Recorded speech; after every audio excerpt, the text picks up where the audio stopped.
পুরান ঢাকার বংশাল এলাকার কেপি ঘোষ স্ট্রিটে আগুনে পুড়ল একটি বহুতল ভবন।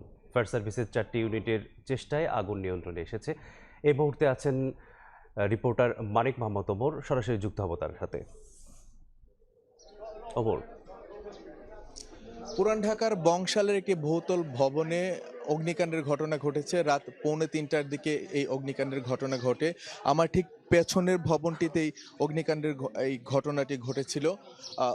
ফায়ার সার্ভিসের 4টি ইউনিট এই অগ্নিকাণ্ড নির্বাপনে কাজ করেছে এবং অবশেষে 2 থেকে আড়াই ঘন্টার চেষ্টার ফলে তারা সেটি নিয়ন্ত্রণে আনতে পেরেছে। এই ভবনটি মূলত মোটর বাইকের বিভিন্ন পার্টস এবং হেলমেটের গোডাউন হিসেবে ব্যবহৃত হয়ে আসছিল।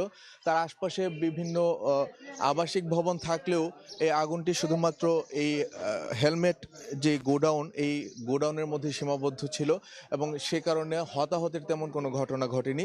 শুধুমাত্র এই ভবনে সীমাবদ্ধ থাকলেও আশপাশের যারা বাসিন্দা ছিলেন, বিভিন্ন আবাসিক ভবনগুলোতে যারা অবস্থান করছিলেন তারা আতঙ্কিত হয়ে পড়েছিলেন এবং তারা এ নিয়ে ছোটাছুটি করছিলেন।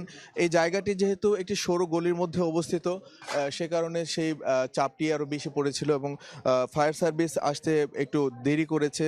আমাদেরকে যারা এখানে উপস্থিত ছিলেন তারা আমাদেরকে জানিয়েছেন। তবে ফায়ার সার্ভিস বলছে যে তারা ঘটনার তথ্য পাওয়ার সঙ্গে সঙ্গে তারা ঘটনাস্থলে পৌঁছেছে। একটি, দুটি, তিনটি, এভাবে মোট 4টি ইউনিট এখানে এসে ঘটনাস্থলে সেই অগ্নিকাণ্ডটি তারা নিয়ন্ত্রণে আনতে পেরেছে। বংশাল এলাকার কেপি ঘোষ স্ট্রিট যে লেনটা, সেখানে এই ঘটনাটি ঘটেছিল। আমরা এখানে দু একজন ইয়ার সঙ্গে কথা বলতে চাই, প্রত্যক্ষদর্শীদের সঙ্গে কথা বলতে চাই। তারা আমাদেরকে যেটি জানিয়েছিলেন যে এখানে খুব বেশি মানুষের ক্ষয়ক্ষতি না হলে এই ভবনটিতে আগুন লাগার কারণে তারা আতঙ্কিত হয়ে পড়েছিলেন। এখানে অগ্নিকাণ্ড কিভাবে হয়েছিল? আসসালামু আলাইকুম রহমতুল্লাহ। আমি যখন বাসা থেকে দেখি এই দোকান থেকে ধোঁয়া বাড়িতেছে, তখন আমি বাইরে হইলাম। বাইরে হওয়ার পর দিকে ধোঁয়া বাড়িতেছে। যখন আমি কাছে আসলাম, ভিতর থেকে বাস হইলো, বাস হয়ে সাটা কেটে পড়ে গেল। পড়ে যাওয়ার পর আগুনের নীলাহান বেড়ে গেল। বেড়ে যাওয়ার পর এখানেও আগুন লেগে গেল। এলাকাবাসী সবাই যদ্দূর পারছে হেল্প করছে। ফায়ার সার্ভিস যাইতে একটু লেট হয়েছে। ফায়ার সার্ভিস ঠিক টাইম মতো যদি যাইতে হবে, আধা ঘন্টার ভিতরে আসতো, তাহলে 2 তলা 3 তলা আগুনটা ছড়াইতো না। যাই হোক, সবই আল্লাহ পাকের ইচ্ছা। তবে সবচেয়ে বড় কথা, যদি কারো কোনো ক্ষতি হয়ে থাকে, কিন্তু জানে কারো কোনো ক্ষতি হয়নি, এটা আল্লাহ কাছে খাস রহমত। কিন্তু আগুনের উৎপত্তি এই দোকান থেকে। কি কারণে আগুনটি লেগেছিল? আপনারা এখানে ছিলেন। এখানে আগুনটি লেগেছে, এখানে আমরা তো ভিন্ন কোনো কারণ দেখি না। সম্ভবত বিদ্যুতের শর্ট সার্কিট হয়ে ঘটনা ঘটছে এখানে। আর এখানে আর তো বেশি কিছু নাই, শুধু রাবার রাখা ছিল, যে আপনি দেখতে পারেন এগুলো কিন্তু রাবার, কিন্তু এগুলো কালো কালো রাবার। এইখান থেকে আগুনের সূত্রপাত, আগুন বাড়ছে, পুরো ঘরে পাখা একবারে কঙ্কাল হয়ে গেছে।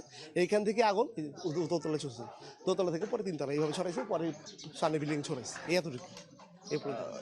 প্রত্যক্ষদর্শীরা আমাদেরকে যেটি জানিয়েছেন, ভবনটি যেহেতু একটি গোডাউন হিসেবে ব্যবহার হয়ে আসছিল, সেহেতু সেখানে রাতের বেলায় মানুষের তেমন অবস্থান ছিল না, সে কারণে হতাহত হয়নি। কিন্তু এখানে ভবনটিতে আগুন লাগার কারণে যেটি হয়েছে, এখানকার বিভিন্ন গোডাউনে যে মালামাল ছিল সেগুলো ক্ষতিগ্রস্ত হয়েছে।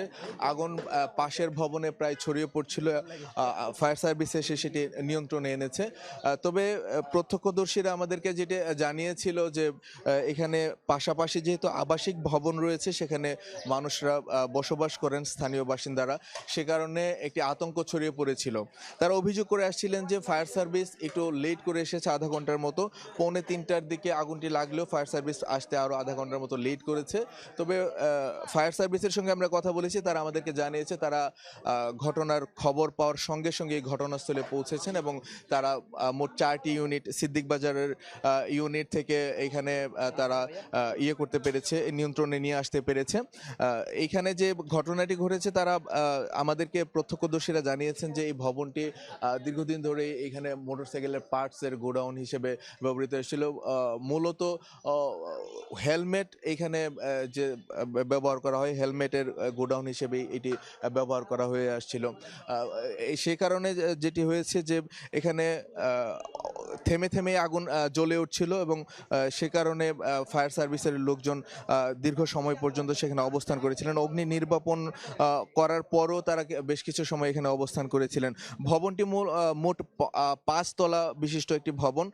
নিচতলা থেকে অগ্নিকাণ্ডের সূত্রপাত হয়েছে বলে আমাদেরকে প্রত্যক্ষদর্শীরা জানিয়েছেন। পরে সেটি দ্বিতলায় এবং তৃতীয় তলার দিকে উঠে যায় এবং সেটি প্রথমে ধোঁয়া থেকে দীর্ঘক্ষণ ধরে এখানে ধোঁয়া উঠতে দেখেছে প্রত্যক্ষদর্শীরা। তারা বলছেন যে অনেক সময় ধরে এখানে ধোঁয়া তৈরি হয়েছিল এবং তারপরে একটা সময় পরে গিয়ে সেখানে অগ্নিকাণ্ড এবং আগুনের লেলিহান শিখা তারা দেখতে পান।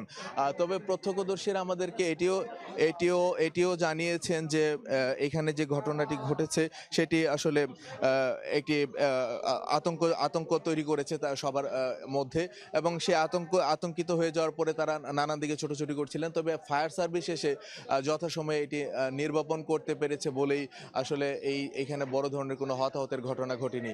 এই ছিল আমার কাছে সবশেষ। অগ্নিকাণ্ডের খবর জানতে পুরান ঢাকার বংশালে যুক্ত ছিলাম।